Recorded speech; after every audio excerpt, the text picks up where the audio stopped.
दोस्तों, आपके अपने YouTube चैनल धर्मा वचन भक्ति में आप सभी का बहुत बहुत स्वागत है।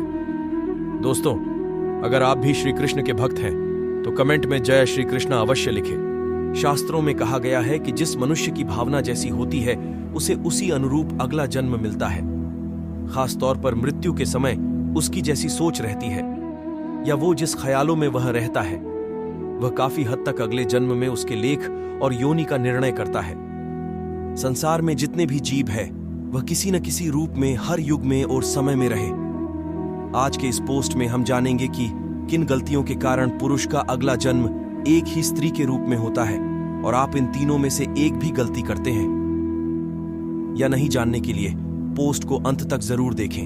भगवान श्री कृष्ण ने अर्जुन को गीता में बताया है कि ऐसा कोई समय नहीं था जब मैं नहीं था या तुम नहीं थे। मुझे अपने हर जन्म का ज्ञान है, परंतु तुम्हें इस संबंध में कोई ज्ञान नहीं है। बस यही अंतर है मुझ में और तुम्हें। भगवान श्री कृष्ण ने अर्जुन को उपदेश देते हुए कहते हैं, जो व्यक्ति मृत्यु के समय अपनी पत्नी पुत्री स्त्री का ध्यान करता है उसका अगला जन्म स्त्री के रूप में होता है।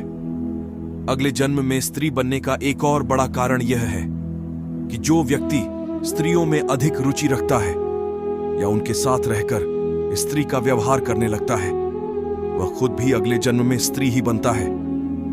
अगले जन्म में स्त्री बनने का 3 कारण यह भी है कि जो व्यक्ति अपनी स्त्री को सताता है या उसका अपमान करता है या अपनी पत्नी का निरादर करता है उसे अगले जन्म में स्त्री बनकर पूर्व जन्म में की गई गलतियों का दंड भोगना ही पड़ता है।